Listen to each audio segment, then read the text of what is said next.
So, in June of 2014, I was hired by American Medical Response as an EMT for Antelope Valley. When I started my job, my heart used to race from the excitement of running calls. My palms would sweat from the adrenaline of traffic collisions. And I'd get butterflies in my stomach from all the lights and sirens. However, 4.5 years later, that's all changed. Over my time at American Medical Response, I have developed very severe anxiety disorder that has impacted all aspects of my life. In a tragic way, saving lives has ruined mine. I'm just one of millions of EMS personnel that suffer from some form of mental illness that they've developed as a byproduct of this job. So we, as a country, as a culture, need to wake up, raise awareness for our EMS personnel's mental health, and show that we'll support them in their time of need. A little bit of information on the prevalence of mental health conditions among EMS personnel. The Canadian Institute of Public Safety and Treatment conducted a study on 6,000 personnel and revealed that 44.5% of them exhibited some form of mental illness symptom. There was also increased prevalence for certain conditions, such as 24% experiencing PTSD, 29% experiencing depression, and 10% experiencing anxiety and panic. Much of these personnel are too afraid to seek outside help because of the stigma that surrounds mental health. We as a country, as a culture, stigmatize mental health so much that these personnel fear the ostracization, the judgment, being excluded by the family, the friends, and coworkers for issues that they're dealing with. Thus, these personnel let these issues fester, and when they fester, they lead to addiction, to suicide.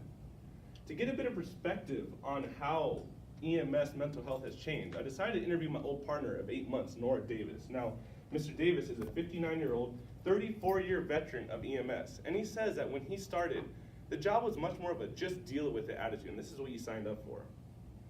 It wasn't until personnel started to kill themselves that the industry realized that there needed to be change. Mr. Davis said that while the industry has improved for the better, and it's true, the industry has improved for the better, there's much more recognition of mental health, there's much more treatment for mental health, there's much more identification of potential mental health symptoms. However, he really emphasized how toxic this just deal with it attitude is. And it's true. We as personnel do just deal with it. When you arrive on scene for a child who's been hit and killed or a family that's been murdered by a drunk driver, you don't have time to be anxious, time to be sad, time to cry, time to be fearful. You have to deal with it. You have to be quick on your feet, quick of judgment, quick of action. But how do you deal with it when the lights and sirens stop? How do you deal with it when you're at home with your wife or husband? How do you deal with it when you're in bed trying to sleep? How do you deal with it when you're watching TV and something reminds you of that tragic day? Just dealing with it isn't dealing with the issue anymore. The U.S. Fire Administration conducted a study on EMS personnel and found that 37% of them have contemplated suicide, which is 10 times higher than the average citizen. Just dealing with it allows these problems to fester, these feelings, these heartache to fester, and they become to something much, much worse. To give a bit of perspective on what a traumatic call is, I'm gonna tell you guys a story about a call I had in May of 2018, something that really resonated with me in a negative way. But before I get into that, I want to talk about my stance on mental health. Some people view mental health as a constant state of mind, that you're always anxious, you're always depressed, you're always angry. However, I view mental health as a stance. Some days I'm standing, I'm okay. Might need to bend my knees a little bit, might need to take a lean on the wall, the anxiety's a little too much, but I'm okay. Some days, I need to take a seat. The anxiety's just, it's rough, you know, my knees feel like they want to buckle, but I'm okay, I can sit up. Just let a moment, let the anxiety wear off.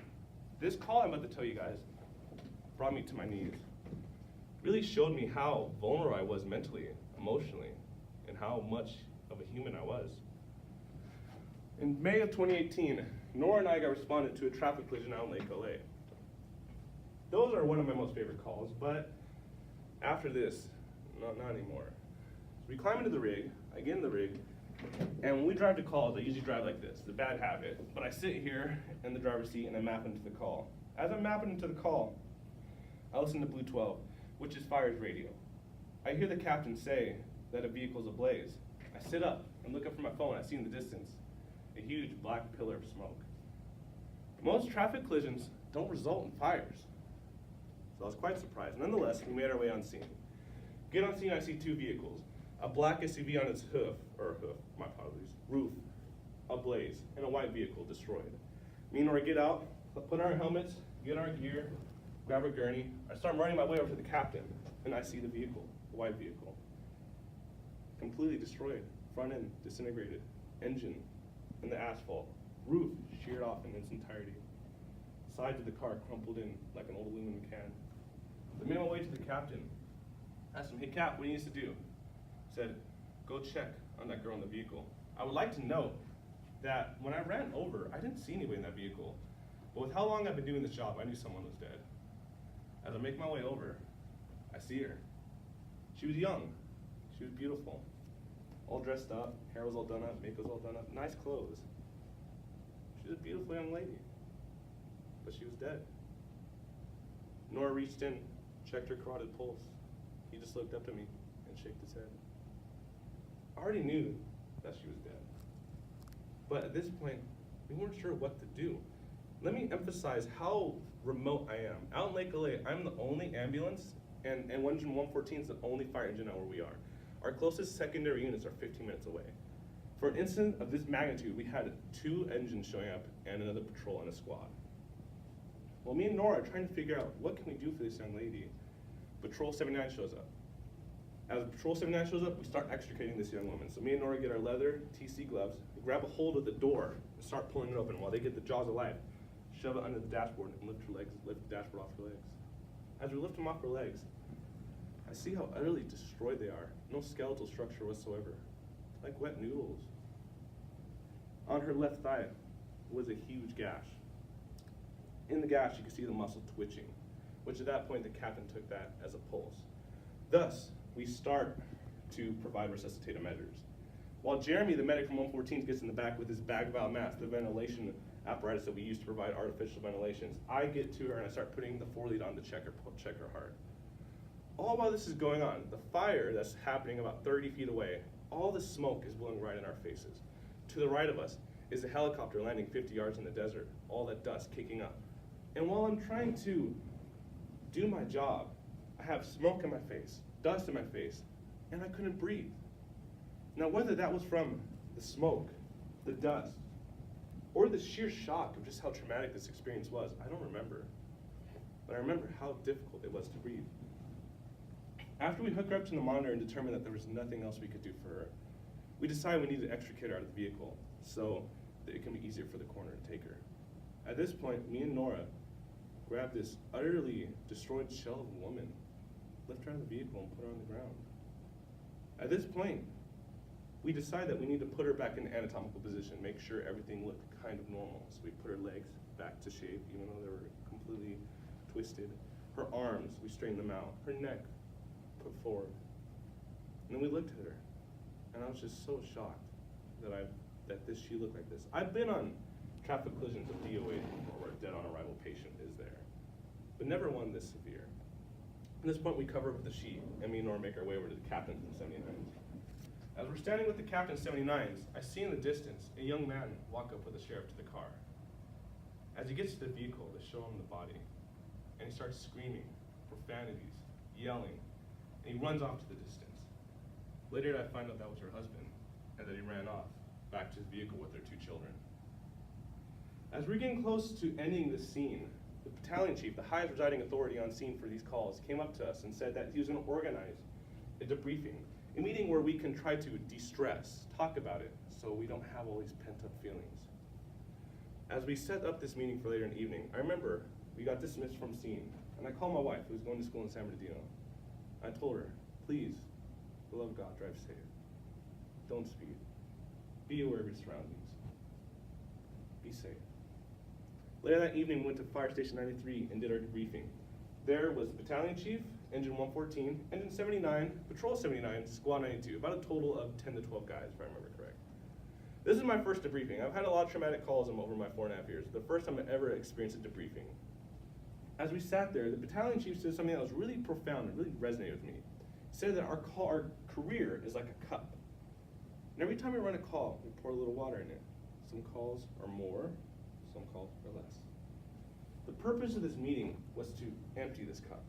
Because what happens when you don't empty this cup? It begins to get full. When it gets full, it overflows. Overflows, it impacts all aspects of your life, your marriage, your children, your work relationships. So, the purpose meeting was to empty our cup. I remember the meeting started to my right, started with the captain and the engineer from 114s. I was so deathly nervous. I've already been dealing with anxiety disorder for 2 years now. And I remember sitting there, my hands drenched in sweat, my pulse pounding in my ear. I didn't feel comfortable exposing myself to all these guys that I didn't know. Out of all the firefighters there, I only knew one that I felt comfortable with. And I was so deathly nervous. There was a lot I wanted to say, but I couldn't. As it got to me, all I could say was that it was such a tragic thing to see this young, beautiful woman be killed in that fashion, and to see her husband see her like that. There was a lot I wanted to say, but I couldn't. As it got down to the medic of 92s, he said something that really resonated with me as well. He said that when we pulled her out of the vehicle, we tried to put the human back in her. And it's true. We tried to make her look somewhat presentable, give her some dignity. And while I'm glad we did, I felt like I lost a bit of my humanity in doing that. I've seen something that I will never, ever forget. Something that I will take to my grave. Something that reminds me when I see traffic collisions. I was so traumatized from this call that a week later I had another traffic collision. And I used to love traffic collisions, but when I got it over the radio, my hands started to get sweat. My pulse was pounding my ear because of the fear that it was another double fatality. Thank God, no. This is just one scenario that all EMS personnel experience. Very traumatic, very impactful calls that last with us for the lifetime. Thus, as our country and as a culture, we need to raise awareness for mental health, show our EMS personnel support in their time of need, not judge them when they come out with issues. So when you're at home at night, just think, there are millions of EMS personnel running calls, potentially saving lives at night. Or worse, they're at home, trying to go to sleep. They're kept up by the night terrors of all the calls they have seen. Thank you.